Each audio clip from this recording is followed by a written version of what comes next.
काही गुण कमी जास्त असले तरी चालतात, पण माणूस कृतज्ञ नाही पाहिजे. आणि कृतज्ञ मनुष्य हा किती मोठा झाला तरी त्याला समाधान मिळत नाही, हे काय की शास्त्र आहे.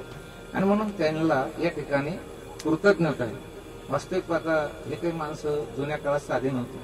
मी सतीश महाराजला सांगितलं की आमच्या संस्थेची पहिली बॅच आहे. कोणती बॅच होती? पहिली बॅच. त्याच्यात मला वाटतं कृष्णा बिन होता काय नाही होता का? रमेश बापा याय नाही का? एकदा अर्ध ट्रॅक्टर ऊस आणली का? केशव बसलेला आहे, ज्ञानो बसलेला आहे. विठाला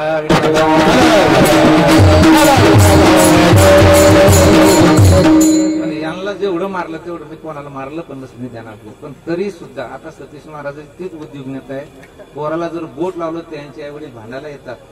पण मला वाटतं यांनी मार खाल्ला पण त्यांचं सुद्धा काय झालं महाराज कल्याण झालं. आणि आज ते चांगल्या प्रकारचे आता हे संतोष महाराज वगैरे सगळी मंडळी एक उच्च दर्जावरती काय ते गेलेले आहे.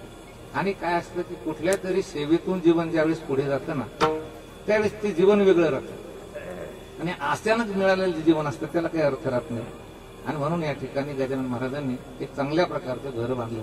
आणि कृतज्ञ किती सांगतो तुम्हाला, मी जर 2 वाजता जरी फोन केला तर गाडी घेऊन दोघं भाऊ येते.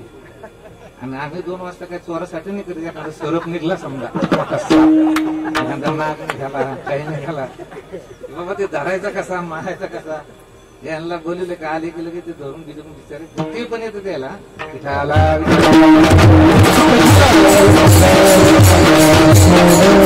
आणि खरंच आनंद होतो मला की आपली जी माणसं आहे, आपली माणसं म्हणजे कोणती की जी पारमार्थिक क्षेत्रामध्ये माणसं आहेत, यांना चांगल्या प्रकारचं अन्न मिळालं पाहिजे, चांगल्या प्रकारचा निवारा पाहिजे आणि चांगल्या प्रकारचे काय पाहिजे वस्त्र पाहिजे. ज्या सुविधा मोकार लोकांना असतात, ज्या सुविधा काही पाप करणाऱ्या लोकांना असतात त्या सुविधा कोणत्या लोकांना पाहिजे? आपल्या वारकरी लोकांना पाहिजे. म्हणून वारकरी जर एखादा श्रीमंत होत असेल ना, एखादा आपल्यापेक्षा जरी तो जर मोठा होत असेल ना, ते विनाकारण अंतकरणामध्ये कोणीच कुरकुर करू नका. माझं तर मत आहे की वारकरी आहे तो वारकरी चांगला मोठा होतो ना. तुम्हाला वारकरीचं वैभव पाहायचं असेल ना, माऊलीच्या सोहळ्याचं प्रस्थान होतं आळंदीतून तेव्हा पाहायचं. आणि तेव्हा महाराज लोकांच्या गाड्या निघायच्यात ना, गाड्या पाहिल्यानंतर मला वाटतं मंत्री लोकांना सुद्धा लाज वाटतं इतक्या मोठ्याला काय की त्या गाड्या. कारण हे वारकऱ्याचं काय वैभव. काही लोक मला म्हणते तो महाराजाला इतके भारी भारी कपडे नाही काय करायचं. मी म्हणलं दारू पिणाऱ्याला भारी कपडे लागत होते. तर वारकरी म्हणजे समाजाचा काय करतो? उद्धार करतो ना.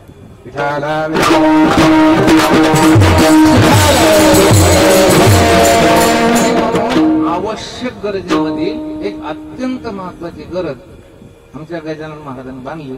आणि मला वाटतं इतकं सुटेबल घर बांधलं, इतकं चांगलं घर बांधलं की इंजिनियर कुठले होते मनानच बांधलं, जालन्याचे इंजिनियर.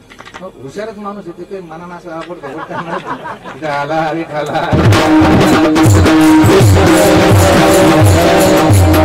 आज त्यांच्या घराची काय की वास्तुशांती आहे. आणि वास्तुशांतीच्या निमित्तानं आता काय एकाचं नाव घेणं काही ठीक नाही, कारण लय भरपूर मंडळी आलेली एक बळीले. फक्त गजानन महाराजांनी मला आल्या सतीश महाराज बसलेले होते किंवा त्यांनी सूचना केली काय म्हणजे ते म्हणे कीर्तन कोणाचे सगळं गाण्याच्या फोन केले म्हणे आले होते बाबा. बाबा त्याला काही बोलायला सांगू नका, मी काही कोणाला बोलत नाही. आणि मी त्याला म्हणलं बाबा ज्याला जितक्या चाली म्हणायच्या तितक्या म्हणा, बरं गाण्याचे म्हणायचं असेल तर गाण्याच्या म्हणा, बरं नाही गाण्यात चालेल एखादं धार्मिक गाणं असलं तर गाणं म्हणा, एखाद्याला पवाडायचं असलं तर पवाडा म्हणायचा म्हणा. फक्त एक आहे माझ्या विषयाला धरून म्हणा, माझी बेजारी होईल ना. माझा आऊत चालेल इकडून या ना ओरड तिकडून कसं काय जो विषय मांडील ना त्या विषयाला धरून गाण्याची चाल म्हणा, त्या विषयाला धरून धार्मिक गाणं म्हणा आणि त्या विषयाला धरून धार्मिक पावडा म्हणा. आता किती फ्री आणली तुम्हाला तरी कुठंच नाही कुठंच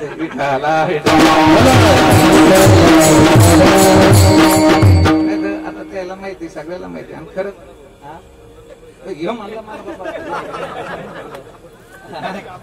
असं मी काहीच म्हणत नाही ना. आता बरं आता म्हणू नको तर काय करू सांगा, आता म्हणू नको तर काय करू.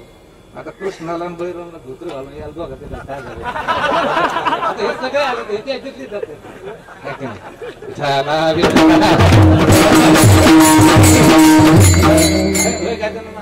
आता हे काय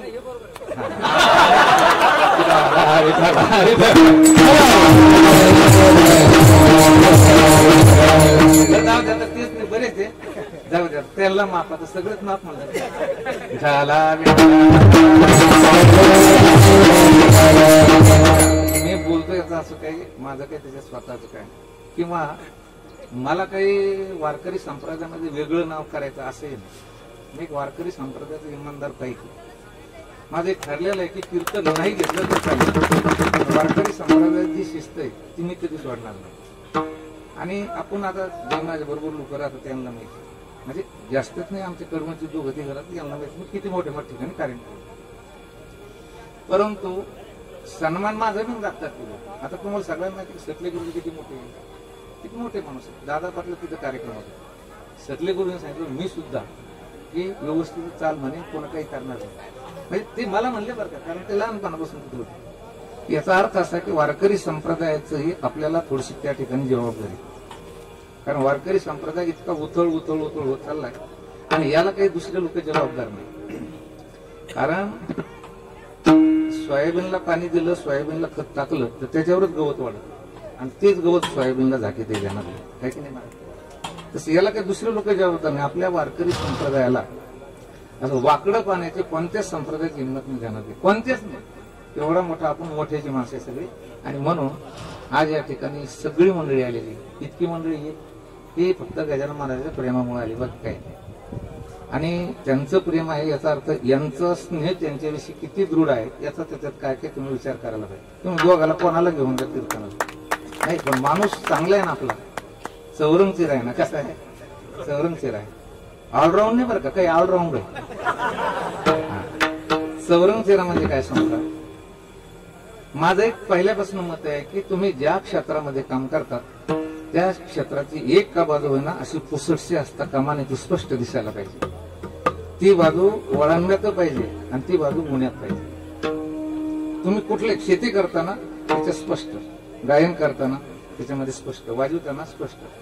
उभे ह्याच्यातलं त्याच्यात ऑलराऊंड शब्दाचा अर्थ काय, सगळीकडून गोल, आणि सगळीकडून गोल असलेला दगड कुठंच बसत नाही हे पण ध्यानात आलं का ध्यानात. आणि म्हणून गजानन महाराजांनी त्यांच्या परिवाराचं मला वाटतं त्यांनी केलेल्या कष्टाचे काय की चीज आहे. घर बांधलं एवढंच नाही की वारकरी संप्रदायाविषयीची स्नेहता, जे अंतःकरणामध्ये प्रेम ते त्यांच्याविषयी आहे. आणि म्हणून आपण सगळ्यांची, मी तर काय बोलणार या ठिकाणी, पण आपल्या सगळ्यांच्या येण्याने मला वाटतं त्यांचं सगळं घर काय झालेलं की पवित्र झालेलं आहे.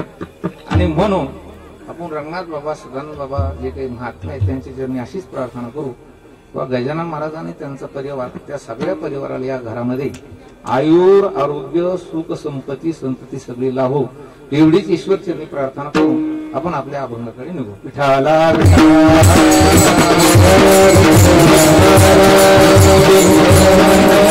आज घराची काय की वास्तू शांती आहे. ग्रह उपादाने हा मुळात धातू आहे महाराज. काय ग्रह उपादाने, आणि ग्रह उपादाने म्हणजे काय, उपम समीपम दा दीयते इति उपादान, म्हणजे ज्याच्या जवळ गेल्यानंतर माणसाला शांतता मिळते त्याचं नाव काय आहे की ग्रह. ग्रहणाती इथे ग्रह, ग्रह धातूपासून काय तयार झालंय की ग्रह, म्हणजे आपला शिनवाटा, भाग, थकलेपण हे सगळं जे हरून घेतं आणि समाज शांती देतं त्याचं नाव काय आहे की घर. हे जे घर आहे तर घर काय करतं, तुम्ही कितीही थकून भागून जरी आला तरी तुम्हाला त्या घरामध्ये त्या ठिकाणी शिनवाटा घालवायचं काम जर कोण करीत असेल तर काय करतं ते घर आहे. आणि म्हणून बघा तुम्ही साधं घर असताना पण माणसं झोपायला कुठे जातात, ते तिथेच जातात. का बरं, घरच ते तुमचा शिनवाटा ग्रहण करून तुम्हाला सुख देण्याचं काम जे करतंय त्याचं नाव काय की घर आहे. आणि म्हणून आज त्यांच्या घराची काय की वास्तुशांती आहे. जीवाचं जर घर पाहिलं तर जीवाचं घर आहे. निरंजनी आम्ही बांधलेले घर, आपला विषय हा होता. ज्याची उत्पत्ती जिथून होती, ज्याचा जन्म जिथून होतो तिथे गेल्याशिवाय त्याला समाधान नाही. मी नेहमी एक उदाहरण सांगत असतो.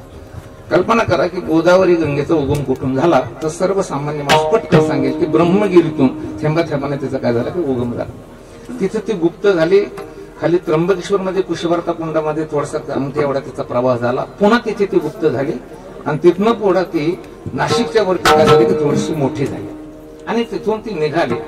एकाने विचारलं बाई गंगा निघाली कुठे, तर ज्ञानेश्वर माऊलीने त्याचं उत्तर दिलं, का फिडित पापताप ओखीत तिरीचे पादप समुद्रा जायाप गंगेचे जैसी. निघाली कुठे ती गंगा, तर समुद्राला जाऊन मिळण्यासाठी ती निघाली. निघाल्यानंतर आता त्या गंगेचा मूळ उद्देश जो आहे, गंगेचा मूळ हेतू जो आहे तो फक्त एकच आहे की समुद्राला जाऊन मिळायचं. स्वर्गीय इंदिरा गांधी यांनी त्या गंगेला मोठं धरण घातलं, मोठा बांध टाकला, आणि तो बांध म्हणजे काय की जायकवाडी प्रकल्प, ज्याला नाथसागर म्हणतो आपण.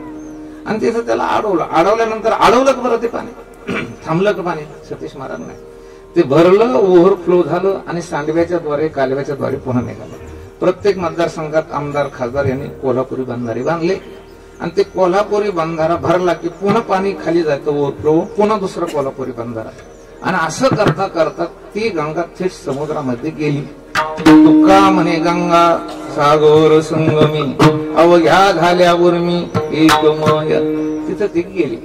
गेल्यानंतर मला प्रश्नच आहे माझा, किंवा ती एवढं तिला त्या ठिकाणी थांबवलं, तर तिथे न थांबता ती समुद्रातच जाऊन का थांबली, त्याचं सरळ उत्तर महाराजांनी दिलं. शरला सागर